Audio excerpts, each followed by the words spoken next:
या देवी सर्वभूतेषु मा बुद्धिरूपेण संस्थिता नमस्तस्यै नमस्तस्यै नमस्तस्यै नमो नमः।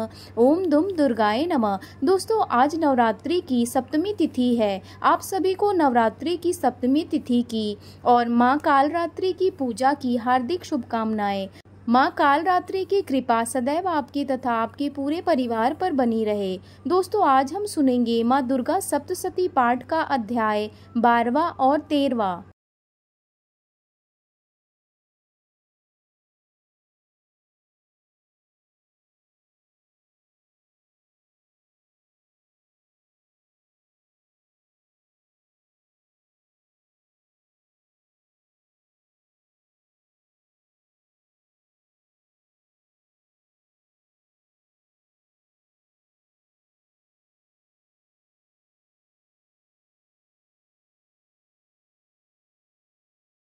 बारहवां अध्याय देवी चरित्रों के पाठ का महात्म्य। मैं 3 नेत्रों वाली दुर्गा देवी का ध्यान करता हूँ। उनके श्री अंगों की प्रभा बिजली समान है।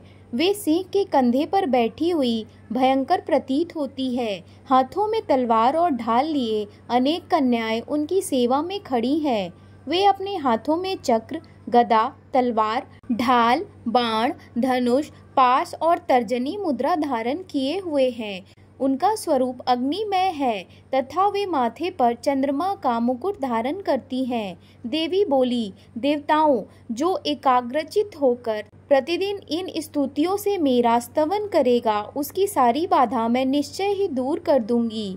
जो मधुकैटभ का नाश, महिषासुर का वध तथा शुंभ निशुंभ के संहार के प्रसंग का पाठ करेंगे तथा अष्टमी, चतुर्दशी और नवमी को भी जो एकाग्रचित होकर भक्ति भाव पूर्वक मेरे उत्तम महात्म्य का श्रवण करेंगे, उन्हें कोई पाप नहीं छू सकेगा। उन पर पाप जनित आपत्तियां भी नहीं आएंगी। उनके घर में कभी दरिद्रता नहीं होगी तथा उनको कभी प्रेमी जनों के विछोह का कष्ट भी नहीं भोगना पड़ेगा। इतना ही नहीं, उन्हें शत्रु से, लुटेरों से, राजा से, शस्त्र से, अग्नि से तथा जल राशि से भी कभी भय नहीं होगा।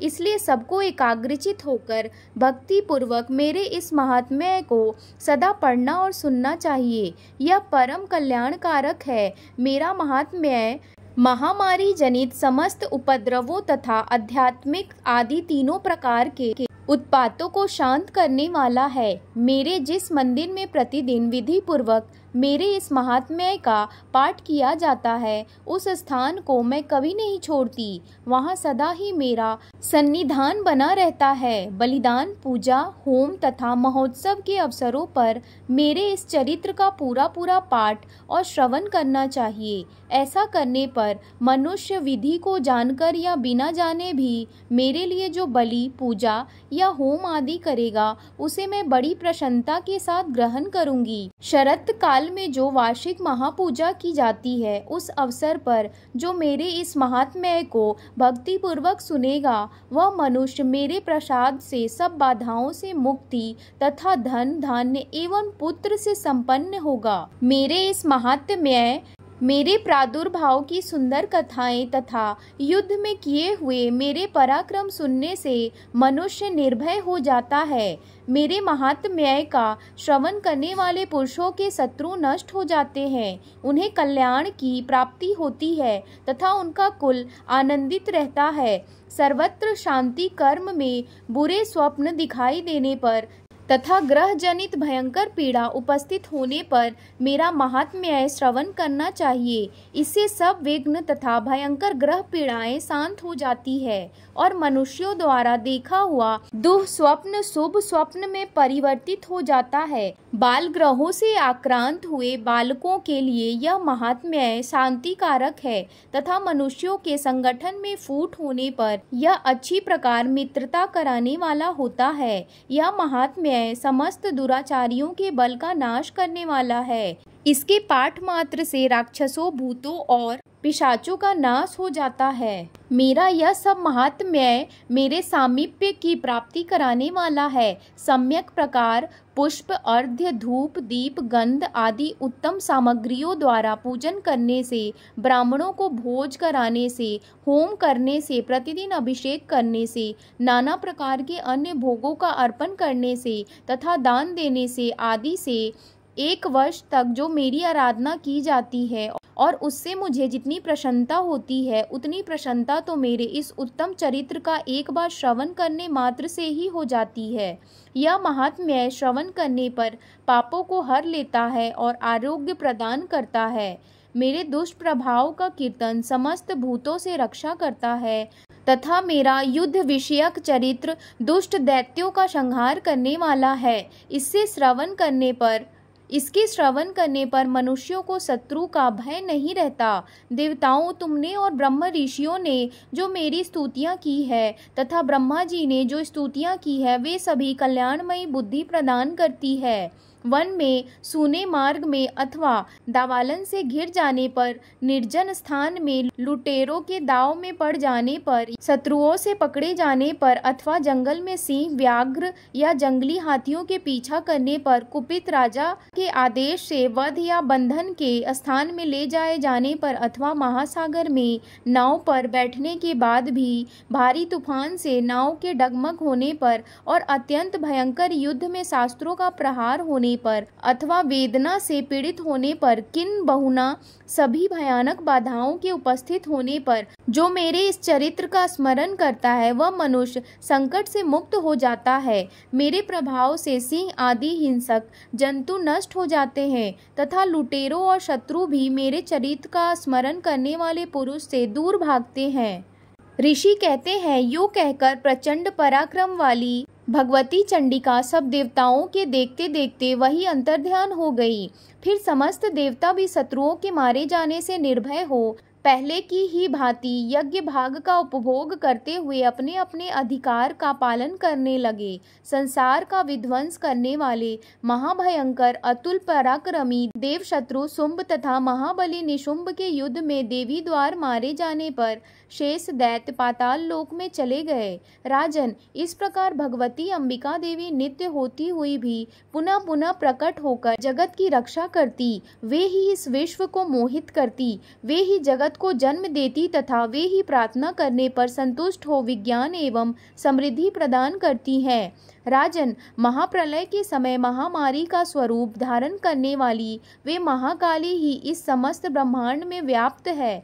वे ही समय समय पर महामारी होती है और वे ही स्वयं अजन्मा होती हुई भी सृष्टि के रूप में प्रकट होती है। वे सनातनी देवी ही समय अनुसार संपूर्ण भूतों की रक्षा करती है। मनुष्यों के अभ्युदय के समय वे ही घर में लक्ष्मी के रूप में स्थित हो उन्नति प्रदान करती है और वे ही अभाव के समय दरिद्रता बनकर विनाश का कारण होती है। पुष्प, धूप और गंध आदि से पूजन करके उनकी स्तुति करने पर वे धन, पुत्र, धार्मिक बुद्धि तथा उत्तम गति प्रदान करती है। इस प्रकार श्री मार्कंडेय पुराण में सावर्णिक मनवंतर की कथा के अंतर्गत देवी महात्म्य में फलश्रुति का नामक 12वां अध्याय पूरा हुआ। 13वां अध्याय सूरत और वैश्य को देवी का वरदान। जो उदय काल के सूर्य मंडल की सी कांति धारण करने वाली है, जिनके 4 भुजाएं और 3 नेत्र हैं तथा जो अपने हाथ में पाश, अंकुश, वर एवं अभय की मुद्रा धारण किए रहती हैं, उन शिवा देवी का मैं ध्यान करता हूँ। ऋषि कहते हैं, राजन, इस प्रकार मैंने तुमसे देवी के उत्तम महात्म्य का वर्णन किया जो इस जगत को धारण करती है। उन देवी का ऐसा ही प्रभाव है, वे ही विद्या ज्ञान उत्पन्न करती हैं। भगवान विष्णु की माया स्वरूपा उन भगवती के द्वारा ही तुम ये वैश्य तथा अन्याय विवेकी जन मोहित हुए हैं तथा आगे भी मोहित होंगे। महाराज, तुम उन्हीं परमेश्वरी की शरण में जाओ। आराधना करने पर वे ही मनुष्यों को भोग, स्वर्ग तथा मोक्ष प्रदान करती हैं। मार्कंडेय जी कहते हैं, क्रौष्टुकी जी मेघा मुनि के ये वचन सुनकर राजा सूरत ने उत्तम व्रत का पालन करने वाले उन महाभाग महर्षि को प्रणाम किया। वे अत्यंत ममता और राज्य अपहरण से बहुत खिन्न हो चुके थे। महामुनि इसलिए विरक्त होकर वे राजा तथा वैश्य तत्काल तपस्या को चले गए और वे जगदम्बा के दर्शन के लिए नदी के तट पर रहकर तपस्या करने लगे। वे वैश्य उत्तम देवी सूक्त का जप करते हुए तपस्या में प्रवृत्त हुए। वे दोनों नदी के तट पर देवी की मिट्टी की मूर्ति बनाकर पुष्प, धूप और हवन आदि के द्वारा उनकी आराधना करने लगे। उन्होंने पहले तो आहार को धीरे धीरे कम किया, फिर बिल्कुल निराहार रहकर देवी में ही मन लगाए, एकाग्रता पूर्वक उनका चिंतन आरंभ किया। वे दोनों अपने शरीर के रक्त से प्रोक्षित बलि देते हुए लगातार 3 वर्ष तक संयम पूर्वक आराधना करते रहे। इस पर प्रसन्न होकर जगत को धारण करने वाली चंडिका देवी ने प्रत्यक्ष दर्शन देकर कहा। देवी बोली, राजन तथा अपने कुल को आनंदित करने वाले वैश्य, तुम लोग जिस वस्तु की अभिलाषा रखते हो वह मुझसे मांगो, मैं संतुष्ट हूँ, अतः तुम्हें वह सब कुछ दूंगी। मार्कंडे जी कहते हैं, तब राजा दूसरे जन्म में नष्ट न होने वाला राज्य मांगा तथा इस जन्म में भी शत्रुओं की सेना को बलपूर्वक नष्ट करके पुनः अपना राज्य प्राप्त कर लेने का वरदान मांगा। वैश्य का चित्त संसार की ओर से खिन्न एवं विरक्त हो चुका था और वे बड़े बुद्धिमान थे, अतः उस समय उन्होंने तो ममता और अहंता रूप आसक्ति का नाश करने वाला ज्ञान मांगा। देवी बोली, राजन तुम थोड़े ही दिनों में शत्रुओं को मारकर अपना राज्य प्राप्त कर लोगे। अब वहाँ तुम्हारा राज्य स्थिर रहेगा। फिर मृत्यु के पश्चात तुम भगवान विवस्वान सूर्य के अंश से जन्म लेकर इस पृथ्वी पर सावर्णिक मुनि के नाम से विख्यात होगे। वैश्यवर, तुमने भी जिस वर को मुझसे प्राप्त करने की इच्छा की है उसे देती हूँ। तुम्हें मोक्ष के लिए ज्ञान प्राप्त होगा। मार्कंडे जी कहते हैं, इस प्रकार उन दोनों को मनोवांछित वरदान देकर तथा उनके द्वारा भक्ति पूर्वक अपनी स्तुति सुनकर देवी अंबिका तत्काल अंतर्ध्यान हो गई। इस तरह देवी से वरदान पाकर क्षत्रियों में श्रेष्ठ सूरत सूर्य से जन्म ले सावर्णी नामक मनु होंगे। इस प्रकार श्री मार्कंडे पुराण में सावर्णिक मनवंतर की कथा के अंतर्गत देवी महात्म्य में सूरत और वैश्यों को वरदान नामक 13वां अध्याय पूरा हुआ। दोस्तों, इसी प्रकार माँ दुर्गा सप्तशती पाठ का 13वां अध्याय पूर्ण हुआ। आइए अब आरती करते हैं। जय अम्बे गौरी मैया, जय श्यामा गौरी, तुमको निस दिन ध्यावत, मैया जी को सदा मनावत, हरि ब्रह्मा शिवरी, ओम जय अम्बे गौरी। मांग सिंदूर विराजत, टीको मृग मद को, उज्ज्वल से दो नैना चंद्र वदननी को, ओम जय अम्बे गौरी। कनक समान कलेवर रक्तांबर राजे, रक्त पुष्प गलमाला कंठन पर साजे, ओम जय अम्बे गौरी। के हरि वाहन राजत, खड़ग खपर धारी, सुर नर मुनि जन सेवत, तिनके दुख हारी, ओम जय अम्बे गौरी।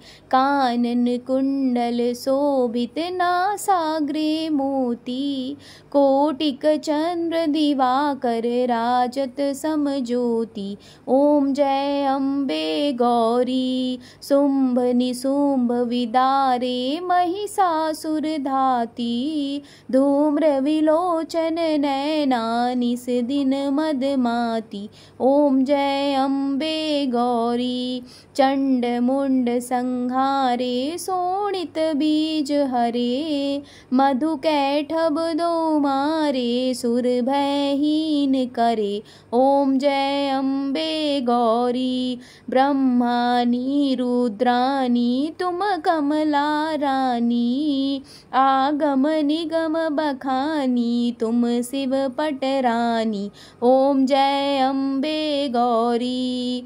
64 योगिनी गावत नृत्य करत भैरो, बाजत ताल मृदंगा और बाजत डमरू। ओम जय अम्बे गौरी। तुम ही जग की माता, तुम ही हो भरता, भक्तन के दुख हरता, सुख संपत्ति करता। ओम जय अम्बे गौरी। भुजाचार अति शोभित वर मुद्राधारी, मन वांछित फल पावत सेवत नर नारी। ओम जय अम्बे गौरी। कंचन थाल विराजत अगर कपूर बाती, श्रीमाल के तुम राजत कोटि रतन ज्योति। ओम जय अम्बे गौरी।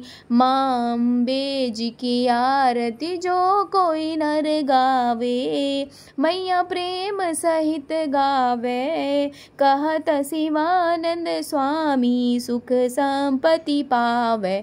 ओम जय अम्बे गौरी। मैया जय श्यामा गौरी। मैया जय मंगल करनी, मैया जय संकट हरणी, तुमको निस दिन ध्यावत, मैया जी को सदा मनावत, हरि ब्रह्मा शिव जी। ओम जय अम्बे गौरी। बोलिए सिंहवानी दुर्गा मैया की जय। आदि शक्ति माँ जगदम्बा की जय। क्षमा प्रार्थना। परमेश्वरी, मेरे द्वारा रात दिन सहस्त्रों अपराध होते रहते हैं।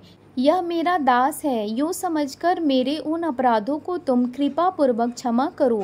परमेश्वरी, मैं आवाहन नहीं जानता, विसर्जन करना नहीं जानता तथा पूजा करने का ढंग भी नहीं जानता। क्षमा करो देवी। सुरेश्वरी, मैंने जो मंत्रहीन, क्रियाहीन और भक्तिहीन पूजन किया है वह सब आपकी कृपा से पूर्ण हो। सैकड़ों अपराध करके जो भी तुम्हारी शरण में जा जगदम्बा कहकर पुकारता है उसे वह गति प्राप्त होती है जो ब्रह्मादि देवताओं के लिए भी सुलभ नहीं है। जगदम्बिके, मैं अपराधी हूँ किंतु तुम्हारी शरण में आया हूँ। इस समय दया का पात्र हूँ, तुम जैसा चाहो वैसा करो। देवी परमेश्वरी, अज्ञान से, भूल से अथवा बुद्धि भ्रांत होने के कारण मैंने जो न्यूनता या अधिकता कर दी हो वह सब क्षमा करो और प्रसन्न हो। सच्चिदानंद स्वरूपा परमेश्वरी, जगन माता कामेश्वरी, तुम प्रेम पूर्वक मेरी यह पूजा स्वीकार करो और मुझ पर प्रसन्न हो। देवी सुरेश्वरी, तुम गोपनीय से भी गोपनीय वस्तु की रक्षा करने वाली हो। मेरे निवेदन किए हुए इस जप को ग्रहण करो, तुम्हारी कृपा से मुझे सिद्धि प्राप्त हो। दोस्तों, अगर मेरी यह वीडियो आपको अच्छी लगी हो तो कृपया मेरे चैनल लाइफ एंड फैक्ट को लाइक, शेयर एंड सब्सक्राइब जरूर करें और कमेंट में जय माता दी अवश्य लिखें। धन्यवाद।